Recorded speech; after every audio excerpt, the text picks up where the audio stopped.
L'UEMOA, l'Union économique et monétaire ouest-africaine. L'UEMOA, 8 pays, un destin commun, un espace économique harmonisé, ouvert et concurrentiel. L'UEMOA, votre guide au cœur de l'Afrique, des grands événements et des grandes mutations sur Africable.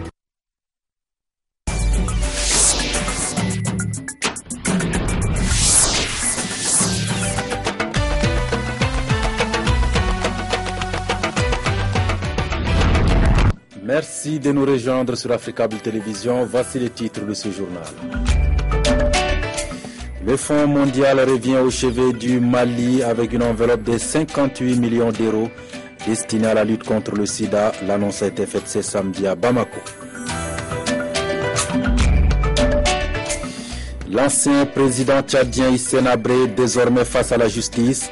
Les chambres extraordinaires chargées de son procès ont officiellement lancé leurs activités vendredi à Dakar. Le point avec nos correspondants sur place. En Tunisie, au lendemain des obsèques de l'opposant Chokri Belaïd, les islamistes d'Ennahda ont manifesté ce samedi à Tunis avec un seul mot d'ordre: défendre la légitimité du pouvoir qu'ils détiennent. Bonsoir et bienvenue dans cette édition. 58 millions d'euros, c'est la somme accordée au Mali par le Fonds mondial pour faire face aux nombreux défis de lutte contre le sida. L'annonce a été faite ce samedi à Bamako lors de la deuxième phase du 8e round du Fonds mondial. Compte rendu, Mahmoud Kabadia quitté Cheikh Tidiane Koulibaly. Le Fonds mondial a accordé au Mali en 2009 une subvention d'environ 88 millions d'euros au titre du round 8. Et réparti en deux phases, le Mali a exécuté la première qui avait une durée de 2 ans. Cette présente cérémonie qui a enregistré la présence de Michel Sidibé, directeur exécutif de l'ONU-SIDA, symbolise le lancement des activités de la deuxième phase du round. Elle doit s'exécuter sur 3 ans avec un montant de 58 millions d'euros.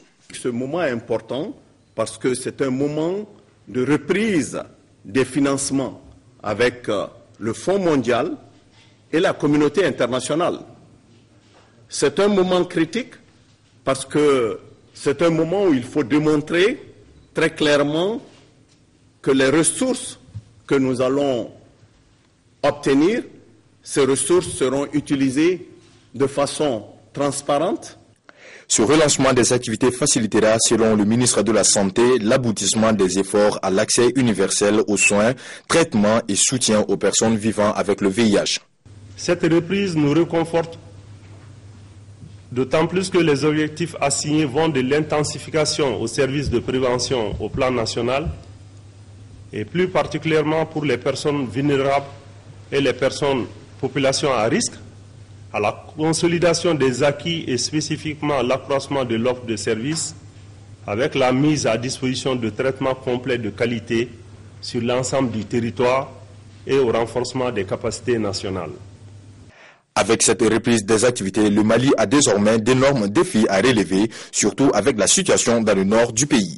L'arrivée des troupes militaires, mais surtout l'accentuation du risque de vulnérabilité des populations à travers la paupérisation, les violences sexuelles, morales, psychologiques, la mobilité interne et externe, les difficultés socio-économiques. À l'issue de la rencontre, Michel Sidibé a été reçu en audience par la première dame. Au centre des échanges entre les deux personnalités, l'intensification de la lutte contre le VIH et SIDA. Autre bonne nouvelle pour le Mali, l'UNESCO se propose de s'investir sérieusement dans la reconstitution des mausolées et autres documents détruits récemment à Tombouctou par les islamistes lors de leur fuite. L'annonce a été faite hier à Paris par la haute hiérarchie de cette agence onusienne chargée de la science, de l'éducation et de la culture. C'est la directrice générale de l'UNESCO qui l'a annoncé ce matin à Paris. L'UNESCO prépare un plan d'action pour évaluer les dommages causés à Tombouctou par l'occupation islamiste. Selon les premières estimations, il faudra débloquer entre 4 et 5 millions d'euros pour la seule reconstruction des 11 mausolées de la ville rasés par les groupes armés. Nous devons faire une évaluation des dégâts. Nous sommes prêts à envoyer une mission d'experts dès que la situation sera sécurisée là-bas. La plupart des tombeaux de saints sont en fait dans des demeures de grandes familles qui se sont bien gardées pendant les 10 mois d'occupation de la ville de dévoiler leur existence, permettant ainsi leur préservation. Ce sont ces mêmes familles, une trentaine, qui détiennent la majorité des 300 000 manuscrits de Tombouctou, un véritable trésor remontant au XVe et XVIe siècle. Les autorités locales estiment que 2 à 3 000 manuscrits ont été détruits dans l'incendie causé par les islamistes avant leur fuite de la ville. Nous avons collecté suffisamment d'informations. Nous avons les plans et nous disposons de photos de ces manuscrits. Nous devons les restaurer. C'est important pour le Mali et pour le monde entier. La directrice de l'UNESCO a accompagné le président français François Hollande lors de sa visite à Tombouctou la semaine dernière. François Hollande a aussi promis l'aide de la France pour la réhabilitation de ces manuscrits. Il va falloir remplacer le matériel de numérisation pour que la digitalisation qui venait de commencer puisse reprendre. Bouffée d'oxygène également pour la Guinée. Une mission de la coopération française en visite à Conakry a annoncé aux autorités guinéennes que la dette bilatérale du pays sera annulée, mais elle se fera conformément au procès verbal du Club de Paris. Des précisions dans ce reportage de nos confrères de la télévision guinéenne. Aux accords liés au procès verbal conclu entre le gouvernement français et celui de la Guinée au siège du Club de Paris le 25 octobre dernier, la France a honoré ses engagements. En témoigne jeudi dernier la signature de l'accord sur l'annulation de la dette guinéenne à hauteur de 59 millions d'euros. C'était au ministère de l'économie et des finances avec l'ordonnateur délégué du gouvernement. L'objectif sera évidemment de transformer, d'assurer la conversion sur un montant global de 171 millions d'euros des tranches de remboursement dans des secteurs prioritaires relevant des objectifs mondiaux du développement, dans des secteurs prioritaires pour l'activité économique de la Guinée et le bien-être de ses populations. Il s'agit de 2 accords bilatéraux avec une annulation de 100%, dont l'un au titre des crédits commerciaux et ceux découlant des contrats d'exportation ou de conventions de crédit, et l'autre sur tous les accords conclus aux conditions de l'aide publique au développement. Nous avons bénéficié d'une réduction de dette, mais en même temps, cette réduction de dette nous permet de financer telle ou telle opération destinée à améliorer les conditions de vie des populations. Les secteurs ne sont pas encore déterminés, mais il est évident qu'il faut qu'on trouve une sorte de solution pour réconcilier à la fois nos priorités et également les contraintes françaises et les domaines d'intervention de l'AFD. Dans la même optique, en mars prochain, la partie non ratifiée sur l'aide publique au développement pourrait faire l'objet d'un contrat de désendettement et de développement avec la France, avec possibilité de modification de l'échéancier sans pour autant augmenter la valeur actualisée nette, ce qui pourrait porter l'enveloppe à 171 millions d'euros, une bouffée d'oxygène pour les populations guinéennes. Je vous l'annonçais dans le titre, l'ancien président tchadien Hissène Habré, réfugié depuis 23 ans au Sénégal, désormais face à la justice. Le lancement officiel des activités des chambres extraordinaires devant les jugés a eu lieu vendredi à Dakar. La cérémonie a vu la participation, la présence des représentants du gouvernement sénégalais, de l'Union africaine et des partenaires techniques et financiers. Lustina Sayan, Suleiman Antoumar avec notre bureau à Dakar. Suite aux crimes internationaux commis en territoire tchadien durant la période allant du 7 juin 1982 au 1er décembre 1990, les chambres africaines extraordinaires lancent leurs activités pour un procès équitable de l'ancien président tchadien au Sénégal. J'ose soutenir sans sourciller qu'à l'aune de l'impartialité du procès équitable, cette juridiction autorise tous les espoirs. Par ailleurs, l'accusation comme la défense vont disposer d'une entière liberté pour conduire leurs investigations sur le sol tchadien. C'est une condition sine qua non pour la bonne conduite des procès et nous y veillerons tout particulièrement. En ma qualité d'administrateur des chambres, je ferai en sorte qu'une parfaite égalité des armes prévale entre les parties en cette matière. Le président de l'association des victimes tchadiens, pour sa part, ne souhaite qu'une chose, que justice soit rendue. C'est un jour cristallisé pour moi et pour toutes les victimes du Tchad. Cela est un déclic pour notre lutte que nous sommes en train de mener depuis 20 ans sans oublier que nous avons fait du surplace pendant 13 ans sous Abdoulaye Wade. Et je me dis que là, c'est une autre manche d'espoir qui s'inaugure ce matin. Notre objectif principal, c'est que justice soit rendue aux victimes et que Hissène Habré puisse, n'est-ce pas, répondre de ses actes devant un tribunal. Rappelons que le procès de l'ancien président Hissène Habré est financé à hauteur de 4 milliards de francs CFA par le Tchad, l'Union africaine et les Européens. Autre titre de l'actualité de ce samedi en Tunisie, au lendemain des obsèques de l'opposant Chokri Belaïd, les islamistes d'Ennahda ont manifesté à leur tour ce samedi dans le centre de Tunis, la capitale, avec un seul objectif, défendre la légitimité du pouvoir qu'ils détiennent. Ils avaient peut-être pour le Premier ministre Hamadi Djebali qui a annoncé vouloir former un gouvernement de technocrates. Il menace même de démissionner s'il échouait à former ce gouvernement.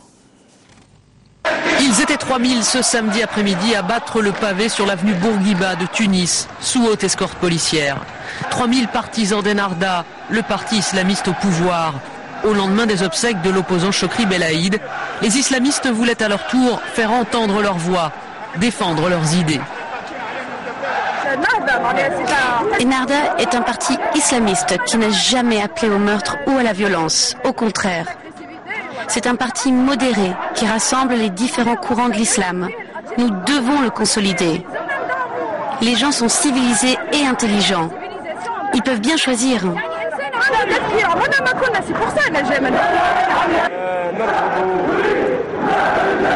Nous refusons la violence et nous nions les tentations politiques.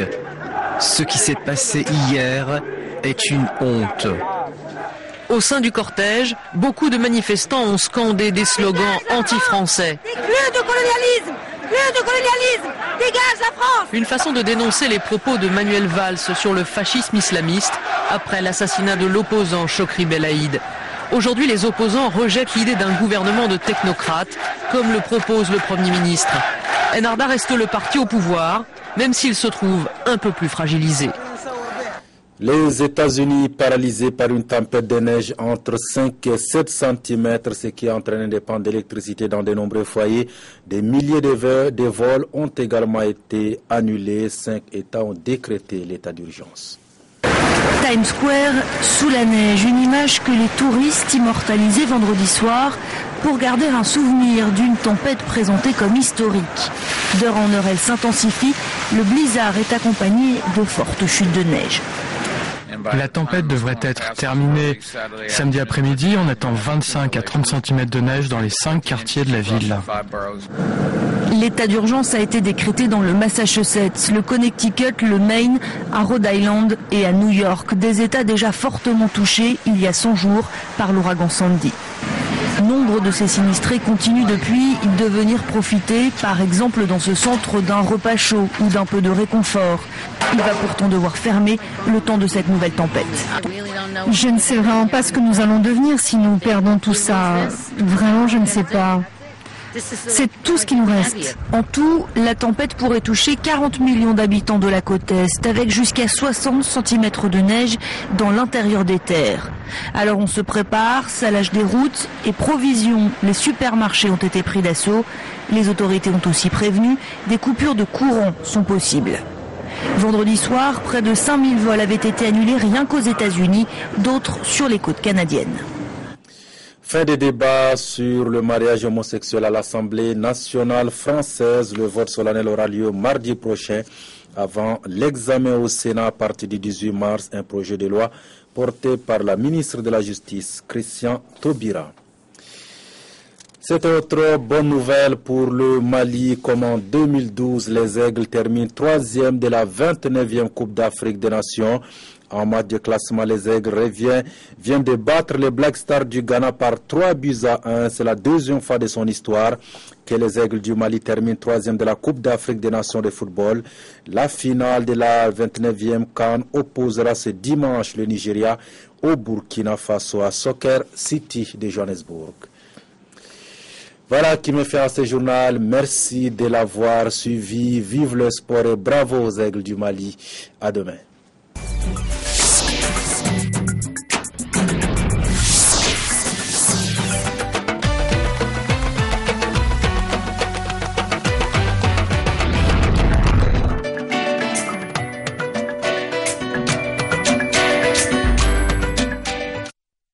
l'UEMOA, l'Union économique et monétaire ouest-africaine.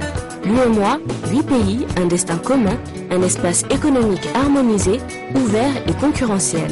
L'UEMOA, votre guide au cœur de l'Afrique, des grands événements et des grandes mutations sur Africa.